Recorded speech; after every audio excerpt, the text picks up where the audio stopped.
Can I have you turn with me in your Bibles to the book of 2 Samuel chapter 2.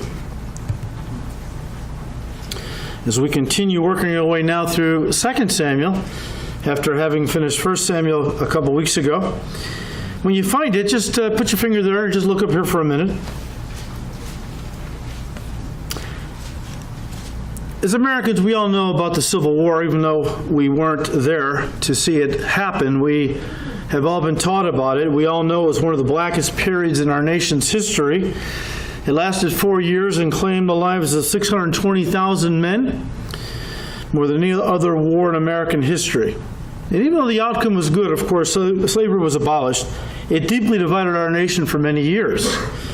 Some experts have said that civil wars tend to be more hateful and bloody than other wars.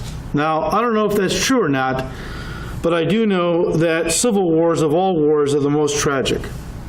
Why? Well, whenever brother is divided against brother, in an effort to conquer the other side, regardless of how many casualties result, well, it's especially tragic in my mind.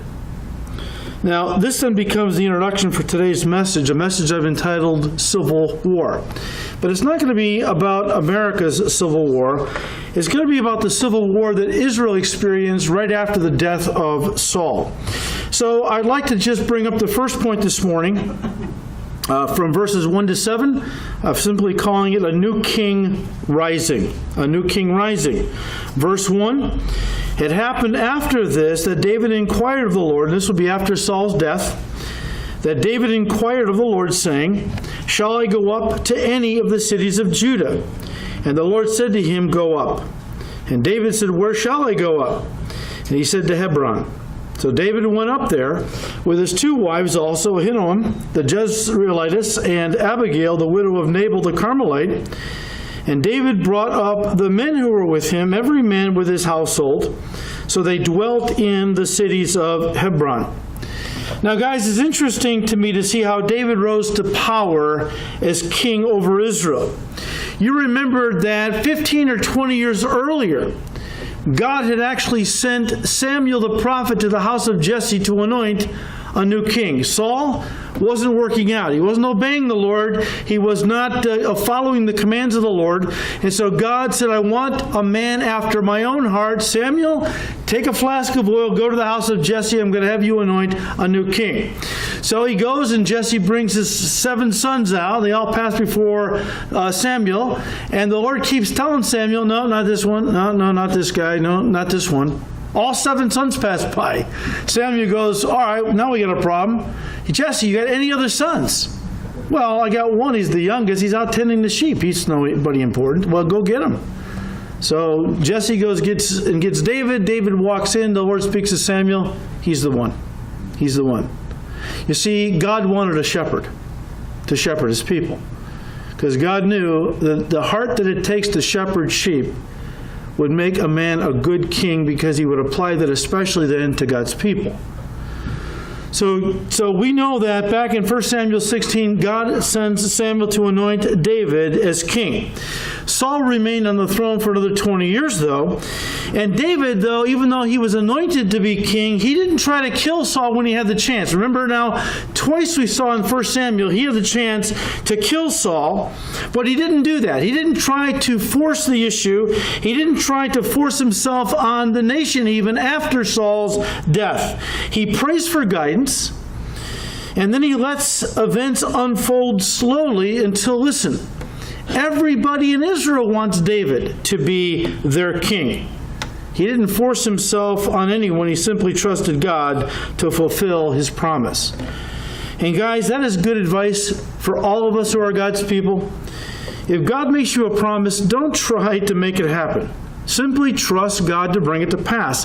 I think of the perfect way to handle this would be the way Mary handled the news. When Gabriel came to her one day, the angel Gabriel, Mary was only 15 or 16 years old herself at this time, and Gabriel goes to her and says, Mary, you have been chosen by God to be the mother of the Messiah. And she says, well, how can that be? I'm a virgin. I've never known a man that way. He says it's going to be a miraculous conception. The Holy Spirit will supernaturally place the seed of God in your womb, and the one who is born will be the Holy One, the Son of God. And what did Mary say? Great, let's go. All right, I'm going to start working on that. No, of course she didn't say that. She said, let it be done unto me as you have said. Now, I realize Mary's a special case because, she couldn't go about to bring about a miraculous birth no matter what she tried to do. But my point is, if God has spoken to you about something, whether it's something in ministry, we'll say he has told you that someday you're going to be a missionary in Africa. Well, certainly you can begin to prepare right now. Prepare your heart. Make sure your walk is where it should be. Be a person of the Word. Make sure you know the Word of God. That when God finally opens the door, you're ready. But you don't sell everything. Move to Africa and say, okay, God, I'm here. Let God unfold His will in your life as He sees fit, right? It's important to wait on God, as David did. God's timing is always perfect, and David did not try to take things into his own hands. Again, when he had the opportunity to kill Saul, he said, I'm not going to touch the Lord's anointed.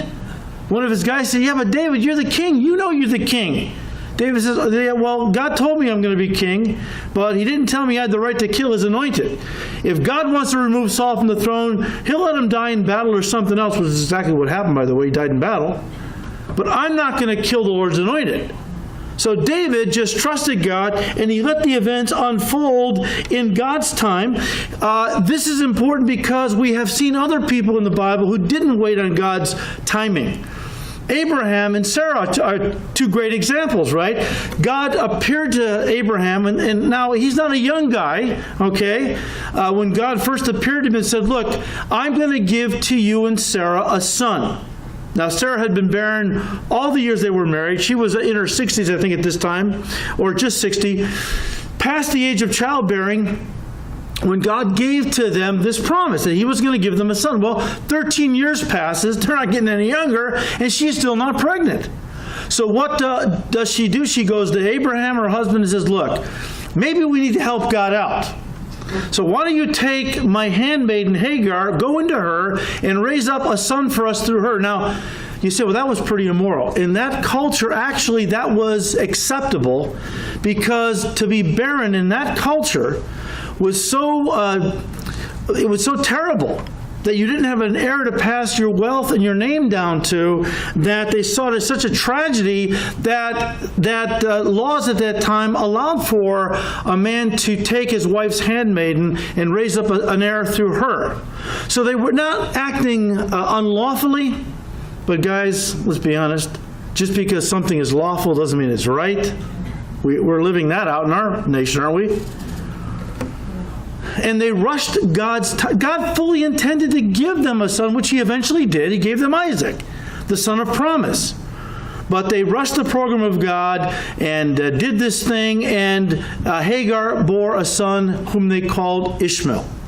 Ishmael became the father of the Arab nations, and the Jews and the Arabs are dealing with the aftermath of that bad decision up until this day. We don't want to help God. We don't want to rush the timing of God. David here was very wise. He accepted God's promise. He believed God had told him what was going to happen, and yet he waited for God to unfold His will in God's time. Ecclesiastes 3:1, for everything there is a season, listen, a time for every purpose under heaven. Not my time, God's time. And I think of Psalm 46, verse 10, be still and know that I am God. And the Hebrew word for still there means to cease from activity. Stop running around like a crazy person and just trust me. I've made you a promise. So David prayed, and God told him to take all of his men and all their families and moved to Hebron in the land of Judah. Now that was where David was from. He was of the tribe of Judah, and as we're going to see now, God begins to bring His plans for David's life to pass. Interesting, He has David become king, first of all, just of his own tribe, as we're going to see. Just of his own tribe. Before He makes him king of the whole nation, He says, well, first of all, you're going to be king of Judah. And he was king of Judah for 7.5 years. here's an interesting thing as well. We have to make sure that, as God is unfolding his plan, that, listen, I remember a pastor was telling this story. He was telling about how a young guy came to him one day and said, "Pastor, I believe that God has called me to be a missionary in Africa." Wonderful. How are you preparing? Well, what do you mean? Well, are you reaching out to your neighbors with the gospel? Well, not really. He said, "Son, if you're not willing to cross the street for Jesus, how are you going to cross an ocean? Crossing an ocean, putting on a pith helmet is not going to make you a missionary. You start now, right? You start now by being faithful wherever you can. Don't despise the day of what? Small things. Because God uses the days of small things to prepare you for greater things." So first of all, David now goes to Judah, and the people of Judah now receive him or want him to be their king. Verse 4, "Then the men of Judah came, and there they anointed David king over the house of Judah." Now, the men of Judah knew that God had anointed David to be the king. But even so, David didn't force himself on them. He simply prayed. He made sure he was where God wanted him to be, and then God took care of the rest. The men of Judah, they came to David and said, "We want you to be our king." They chose him. He didn't force himself on them. And in case you don't realize this about our church, this is exactly how we choose pastors for ministry here. We study a man's life to make sure that they are a pastor, or we look for people who are, we believe God has called to be a pastor here. How do we do that? By looking at somebody who's acting like a shepherd. Somebody who's got a heart for the people. Somebody that comes alongside people and is ministering and praying. I mean, if you're a pastor called by God to be a shepherd, believe me, we don't have to recognize you. That is not what makes you a shepherd. The heart is there. And so we wait and we study a person's life to see, are they manifesting the qualities of a shepherd? Do they love the people? Are they men of the word? Are they men of integrity? And then finally, as we're looking for people, we see this person, we wait and we pray, and then we feel like God is saying, this person I've called to be a pastor here. Then we bring them in front of you guys. We don't just stand them up here and go, okay, here's your pastor, your new pastor, you submit to him. No, because that would be forcing him down your throat. You have to want to submit to a man that God has put over you. Or you have to acknowledge, yes, I believe this man has been called by God to be my pastor. How do I know that? Because I've been watching his life. In all the years, we let you vote on it. We pray about who God has called, but we always bring it to the church to let the church vote on whether or not they believe this is a man that they can submit to. And guys, in all the years we've been doing this, I think we've only had one person say no in all the years. We threw him out, but no, come on. There's always one in the crowd. I don't like the way he combs his hair. Well, okay, fine, But for the most part, overwhelmingly, people say yes, absolutely, because they've been looking at this guy serving them for years, and they know he's a shepherd, okay? So David was now chosen by the men of Judah to be their shepherd, their king. You say, but wait a minute, didn't you say earlier that God had chosen David to be king over the whole nation? Yes, I did. Yes, God did. But again, guys, God often unfolds his will in our lives gradually. Gradually. I think of A.W. Tozer, great man of God, who once said, God is never in a hurry when it comes to his plans for our lives, and the greater the plans, the longer he takes to prepare his servants for those plans. God does this to give his servants time, first of all, to mature, but also to kind of grow into their ministries. It keeps us humble. God anointed David to be king as a young man, but then he took the next 15 to 20 years to prepare him and mature him to be a king. Of course, over that course of time, David learned how to be a leader. Remember, as Saul was chasing him in the wilderness, a group of guys came and joined themselves to David, 400 at first and 600. And David learned how to be a leader of men. He learned how to be faithful in the small things so that when the time came, he was ready to lead the entire nation. If David had been anointed king as a young man and then put by God immediately on the throne, he probably wouldn't have been mature enough to handle such a prestigious and important calling. He probably would have allowed his pride to get the best of him, and that would have been a disaster. I remember years ago, my wife was telling me a story that Kay Smith told the ladies at one of the Women's Pastor's Wives Conference in California. Of course, Kay, who is still alive, was the wife of my pastor, Pastor Chuck Smith. Chuck's with the Lord now. But Chuck always felt called to the ministry, even as a young guy. So he prepared himself, went to Bible college, graduated. And when he came out of Bible college, out of Chuck's own mouth, he said, I was all full of ideas, all full of energy. I was going to take the world for our Lord. And God let me labor for the next 17 years, struggling, pastoring churches of less than 100 people and so on. And God was just breaking Chuck in many ways. But not long before he took Calvary Chapel on, God led him to pastor a church of about 250 people. 250 people. Now for Chuck, that was a big church. Okay? And every week, he was teaching like he always did. Kay said he wasn't doing anything different than he does today. And of course, when she was telling the story, Chuck was the pastor of Calvary Chapel, Costa Mesa, thousands and thousands of people coming, churches all over the world and so on. But when she was telling the story about when Chuck was, before Calvary Chapel, she said he wasn't teaching any differently than he teaches today. But every week people were leaving. The church went from 250 down to 50 people. She said, as I look back at that time, I realize, and so does Chuck, that God was preparing Pastor Chuck. If God had let him prosper immediately in ministry, it would have gone to his head. He never would have walked in the humility he walks in today if God had not allowed him to go through this experience. Because God was about ready to use Chuck to do a work that would be honestly one of the greatest works in the history of the church. And God wanted Chuck to know, Chuck, I'm about to use you like I've never used you before. But you have to know it's not you. You have to know it's me. I want the glory for the work I'm about to do. And so God humbled Chuck. And God does it, doesn't he? Doesn't he bring us down to lift us up? That's our God. Because when he does lift us up, we say, to God be the glory, great things he has done. Not me, he.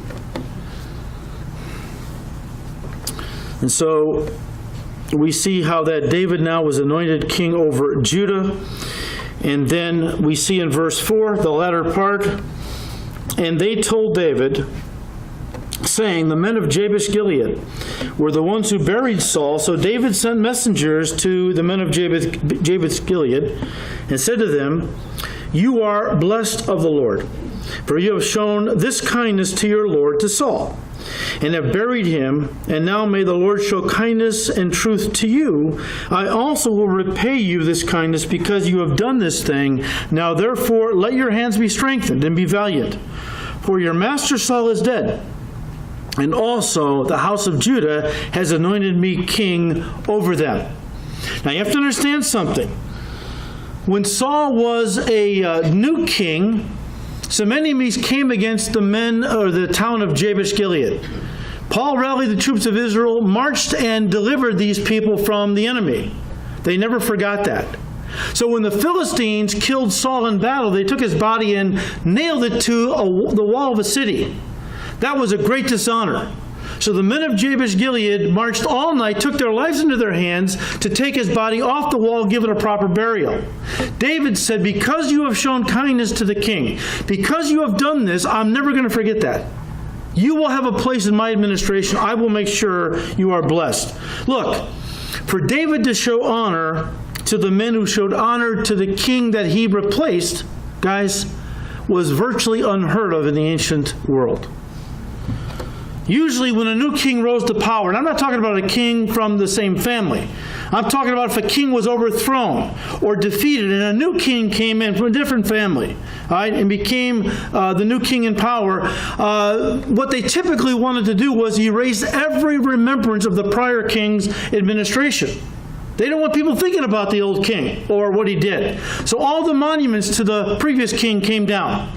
All the coins that bore the image of the old king were melted down, and they were re-stamped with the image of the new king. Often, what the new king did was kill all the heirs, all the sons of the previous king, so they wouldn't be a threat to his throne. Of course, David didn't do any of that. David was a man of God. He was a godly man. He truly loved Saul. He loved him and never meant Saul any harm. David looked to Saul like a mentor, a father figure. And there were people telling Saul David is out to get you. And so that fueled Saul to want to kill David. But on those two occasions, he could have killed Saul easily. He didn't. And said, King, why do you listen to people who tell you, I want to hurt you? Look, I could have killed you today. I didn't because I will not touch the Lord's anointed. Stop listening to people who put these thoughts in your head. I have no animosity toward you. I mean you no harm. Now let me say this to you guys. David proved through his actions in the aftermath of Saul's death that he never intended Saul any harm. He was not an opportunist. He was not somebody that threw a big party and celebration now that Saul was dead. He honored the king. And this went a long way in cementing the hearts of all the people to David. His humility began to cause the people to take a second look at this guy. Of course, when Saul was alive, they just looked at David as an enemy because they were loyal to Saul. But now they're looking at David and going, well, wait a minute, this guy's not acting like an enemy. He's loving the king, our king who's gone. He's honoring the men who honored the body of Saul. David's humility and the way he conducted himself after Saul's death went a long way in preparing people's hearts to one day receive him as their king. Let me just say this to you guys. If God is going to bless your life, and especially if God is going to place you in a position where you're over people, you're never going to get to that position by stepping on people.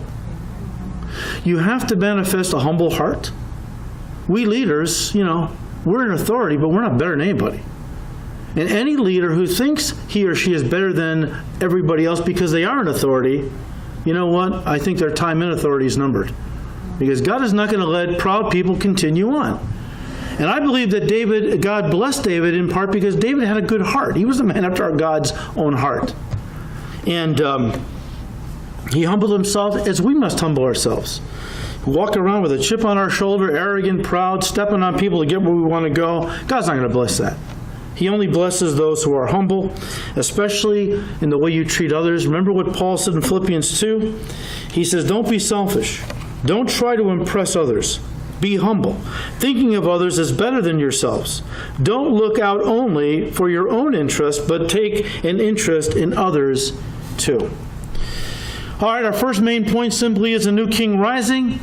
That leads to the second point, an old regime resisting. Verse 8.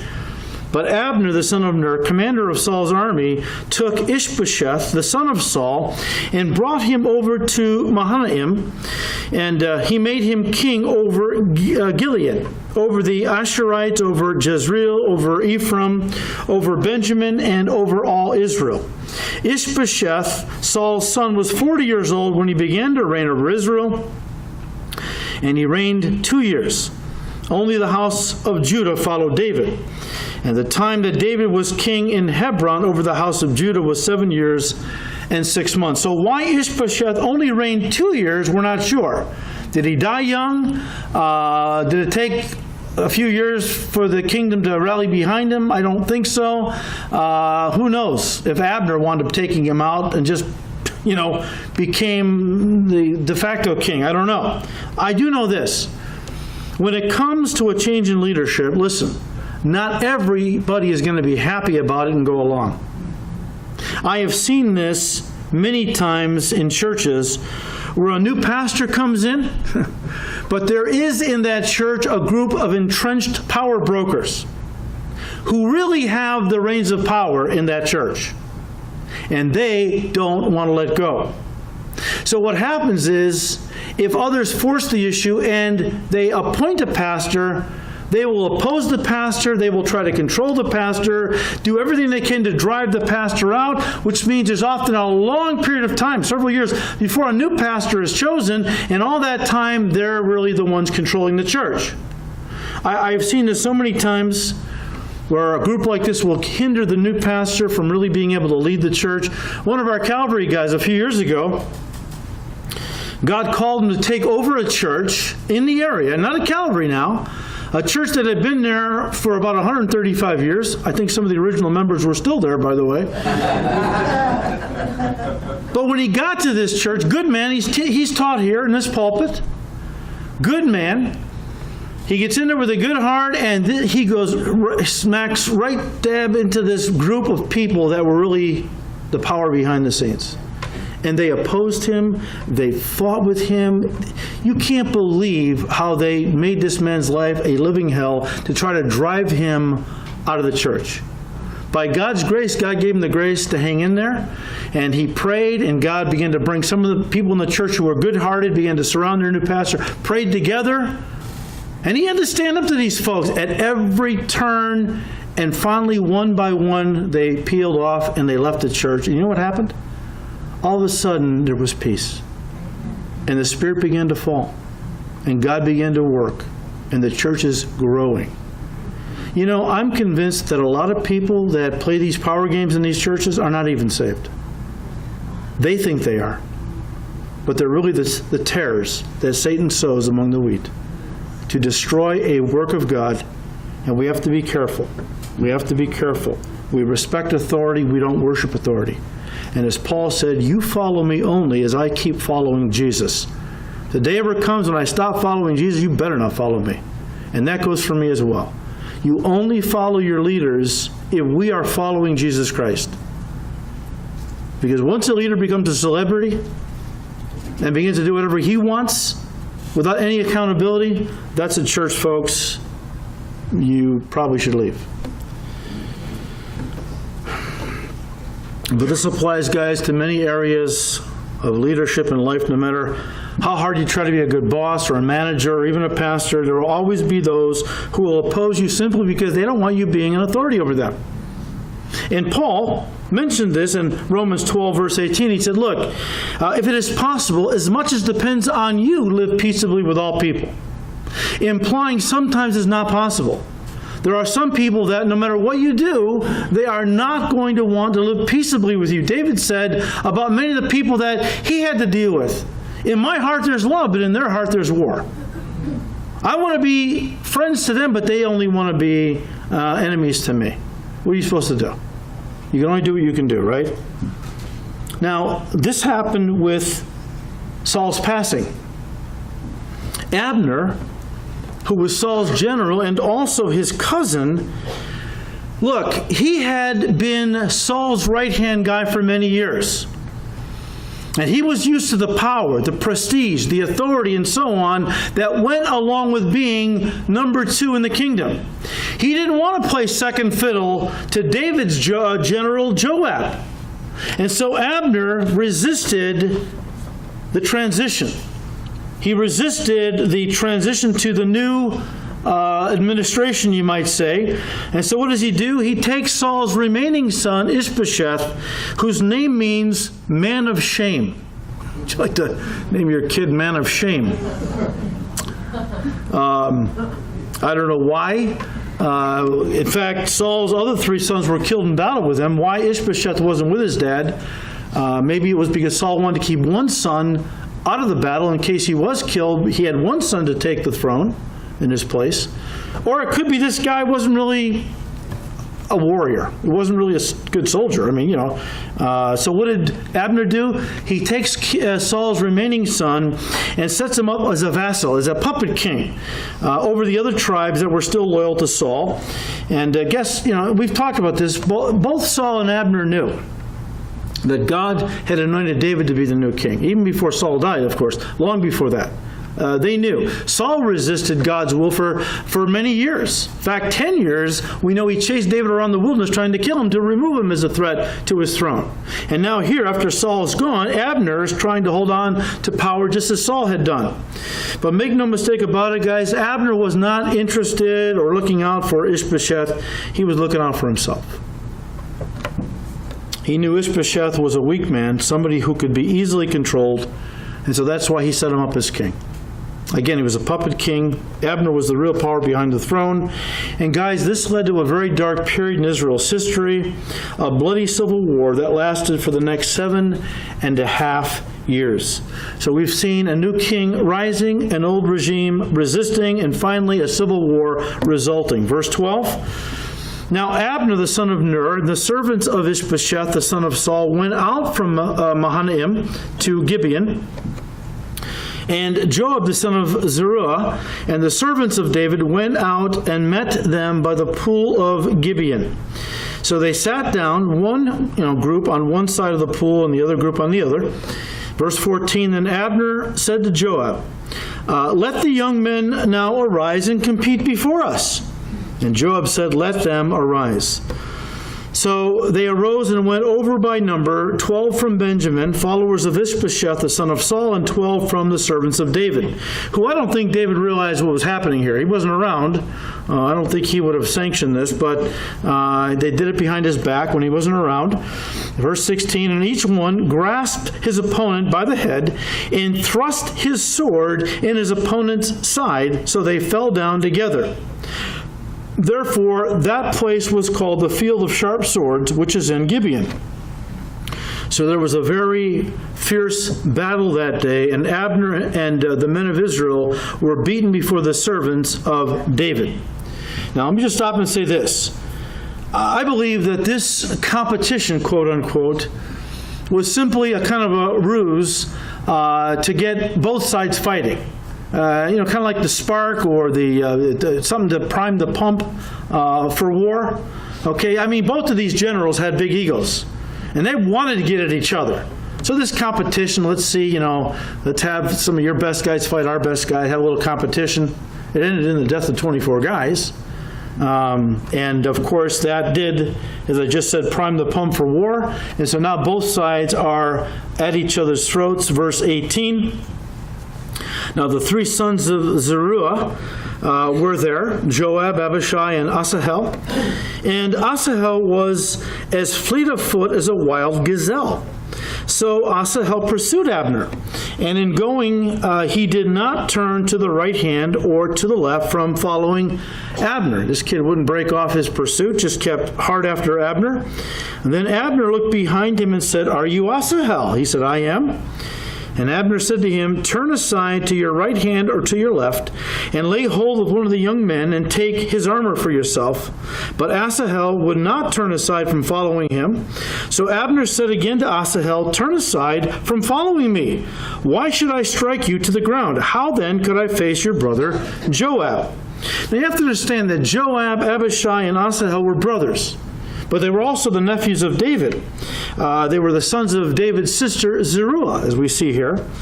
And it seems, guys, that Asahel took off after Abner on his own, without any orders from his older brother Joab, who no doubt knew that Asahel was probably maybe 20. Abner was, probably in his early 30s. He was stronger, he was tougher, he was a more seasoned warrior, more powerful, and so on. And Joab knew, no doubt, that Asahel was no match for Abner. It's obvious from the text that Abner didn't want to hurt the kid. Okay, he tried to reason with him. He said, "Look, I don't want to strike you, man. If I kill you, it's going to start a family blood feud between our families, our family and your family. Man, that could go on for years and claim many lives from both families." He tries to get Asahel to stop pursuing him by saying, "Look, why don't you take the armor from one of my dead soldiers? Go ahead and take the sword, the armor, but you know what? Stop pursuing me. I'm warning you. You got to break this thing off, right?" Well, Asahel wouldn't be deterred from pursuing Abner, possibly thinking that if he was to kill Saul's general, he'd really make a name for himself. Of course, That decision was a mistake that would cost him his life. Verse 23. However, he refused to turn aside. Therefore, Abner struck him in the stomach with the blunt end of the spear, so that the spear came out of his back, and he fell down there and died on the spot. And so it was that as many as came to the place where Asahel fell down and died, they stood still. It's a pretty gory sight. They just came there and saw this young guy whom they had, just been, serving with, fighting with, on the ground, dead. Pool of blood. And guys, listen, under the Jewish laws, Joab, being the oldest son in the family, was designated as the avenger of blood. In that culture, if somebody killed one of your relatives, the oldest in the family, the oldest male, was honor bound to take vengeance on that person. And they even assigned to the oldest son a name. He was the avenger of blood. It was his responsibility to pursue this person and kill them for what they had done to a relative. Now, the time to kill Abner would come in the future. But for now, I believe Joab makes a valiant concession. Verse 24. When Joab and Abishai found out what had happened, they set out after Abner. The sun was going down as they arrived at the hill of Ammah near Giah, along the road to the wilderness of Gibeon. Abner's troops from the tribe of Benjamin regrouped there at the top of the hill to take a stand. So Abner was goes to the top of the hill. The tribe of Benjamin joins him, and now they're ready to make a stand. Okay. Here's the thing. Abner started this deal. Okay, he started it, and now he's losing, and so he appeals to Joab to break this off. Why should more Israeli brothers die? Well, you should have thought about that before you incited this whole deal, right? But he appeals to Joab. Now, Joab, because his brother had just been killed by Abner, he could have said, I want you, I want your head. I don't care how many men die today, I want you. But he didn't do that, to his credit. I'm not saying he was a great guy. I mean, Joab had his moments. But he's a pretty bloodthirsty guy. But here, he exercises some restraint. He makes a valid concession, okay?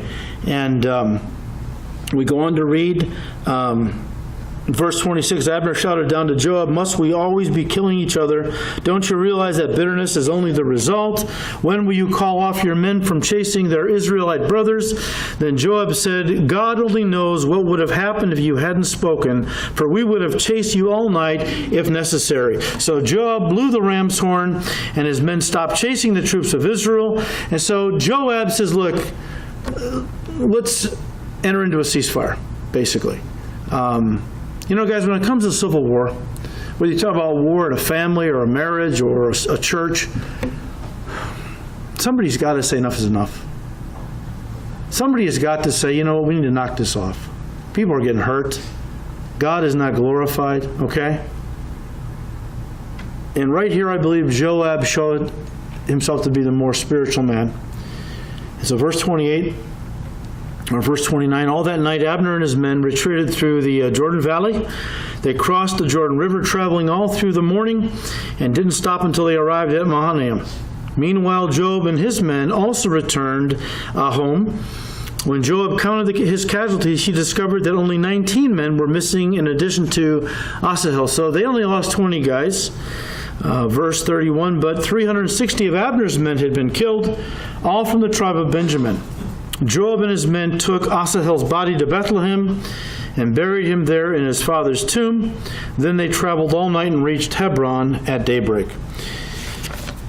As I said earlier, this began, even though there was a little truce here, this began a long civil war lasting 7.5 years that saw many casualties. In fact, we read in verse 1 of chapter 3, That was the beginning of a long war between those who were loyal to Saul and those who were loyal to David. As time passed, David became stronger and stronger, while Saul's dynasty became weaker and weaker. So God was fulfilling his promise to David, and David was rising more and more, and would eventually become the king over the entire nation. But once again, as we close, civil war, out of all wars, is the most tragic, because it involves people from the same family, the same church or nation, people that are supposed to be allies, and turns them into enemies. And that is very tragic to me. If you'll indulge me, I would like to spend one more week on this. Next time we get together, I would like to continue to explore this whole idea of civil war. Why? Well, we've seen it in the text here, but now I want to apply it, okay, into our lives. I want to do that because Jesus said, against my church, the gates of hell will not prevail. The only way for Satan to defeat us is to divide us. And he is doing that very effectively in families, churches, and of course in our nation. Paul said, we are not ignorant of the devil's devices. The Greek word means schemes, methodologies. A good soldier of Jesus Christ, well, any good soldier, learns the tactics of the enemy to be able to defeat the enemy. And we must learn Satan's tactics, because that is the only way. God's promised us the victory. But if we allow the devil to get in and divide us against each other, well, as Jesus said in Matthew 12:25, any kingdom divided by civil war is doomed. A town or family splintered by feuding will fall apart. And Paul, picking up on that, said in Galatians 5, verse 15, if you bite, talking to now churches, if you bite and devour one another, beware lest you be consumed by one another. You want to destroy a church? Satan can't do it. We can do it ourselves. The enemy couldn't defeat Israel. So what did they do?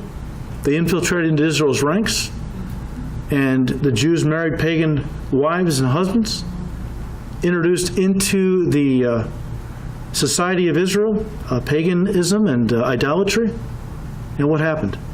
God brought down Israel himself. Oh, there's a lesson there. Against Jesus' church, Satan cannot prevail unless he turns us against each other. Then we will be vulnerable. Then he can defeat us. And guys, in these last days, we need to be unified.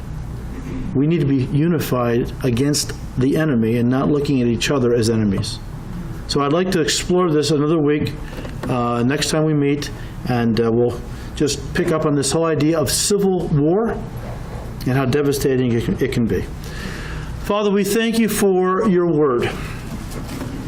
We thank you, Lord, that these things have been placed here for our learning.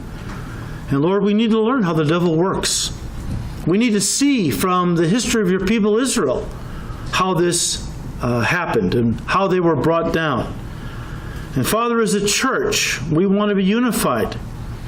We want to be a group of people who loves each other, loves you, who are working together, serving one Lord, with one purpose, in one spirit, for one goal, to glorify your name. So, Father, give us grace that we are not ignorant of Satan's devices, but that, Lord, you will, through these studies, maybe enlighten us to the point where we see, I've been letting the devil get in there. I've turned myself into an inward instrument against one of God's people. It needs to stop right now. People are getting hurt. Lord, give us grace to do that. We ask all this in your precious name. Amen. God bless you guys. Have an awesome week, and may the Lord fill you afresh with his Spirit and use you mightily for his glory. God bless you guys. Have a great week.